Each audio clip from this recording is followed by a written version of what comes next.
Assalamualaikum warahmatullahi wabarakatuh. Bismillahirrahmanirrahim. Alhamdulillahi rabbil alamin. Wassalatu wassalamu ala ashrafil anbiya'i wal mursalin wa ala alihi wa sahbihi ajma'in. Allahumma ya badi'is samawati wal ard, ya zal jalali wal ikram.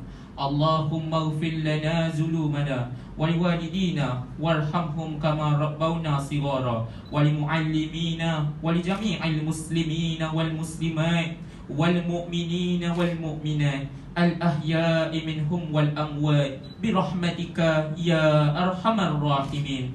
Allahumma ya Rahman ya Rahim, dengan keberkatan majlis perhimpunan ini kami mohon taufik dan hidayah-Mu. Doakanlah kami hamba-hamba-Mu yang sentiasa bersyukur di atas segala nikmat dan kurniaan yang melimpah ruah.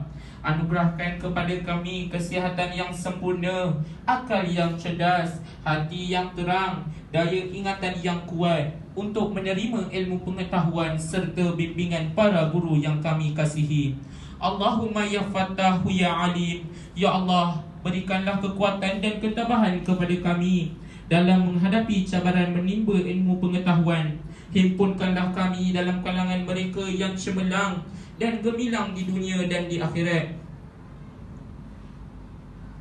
Bantulah kami untuk menjadi insan yang mulia, yang baik akhlaknya dan budi pekertinya. Bukakanlah kepada kami segala pintu hikmah-Mu dan kurniakanlah kepada kami segala rahmat-Mu.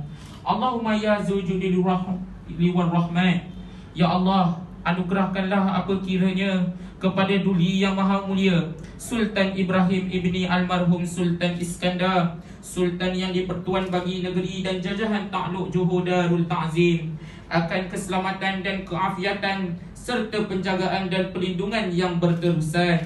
Kepada Duli Yang Maha Mulia Raja Zarif Sofia binti almarhum Sultan Idris Shah Permaisuri Johor, kepada Duli Yang Amat Mulia Tunku Ismail ibni Sultan Ibrahim Tunku Mahkota Johor, dan Yang Mulia Cik Puan Khalida binti Mustamam, putera-putera dan puterinya, kerabat-kerabat diraja, juga kepada para pemimpin, ibu bapa kami, guru-guru kami dan seluruh rakyat negeri Johor Darul Ta'zim, akan kesejahteraan, keamanan dan kedamaian. Seterusnya, jadikanlah negeri kami sebuah negeri yang mendapat limpahan rahmat dan nikmat di sisi-Mu, agar agama, bangsa dan negeri Johor Darul Ta'zim akan terus menjadi sebuah negeri yang bermaruah, berdaulat, kukuh dan mampu menghadapi segala cabaran. Allahumma ja'alna jam'ana haza jam'a marhuma wa tafarraqna min ba'dihi tafarraq maksuma. Rabbana la tuzigh qulubana ba'da idh hadaitana wa hab lana min ladunka rahmah innaka antal wahhab. Rabbana atina fid dunya hasanah wa fil akhirati hasanah wa qina azabannar wa qina azabannar wa qina azabannar. Wa sallallahu ala sayyidina Muhammad wa ala alihi wa sahbihi wa sallam. Walhamdulillahi rabbil alamin. Tabarakallahu wa minkum.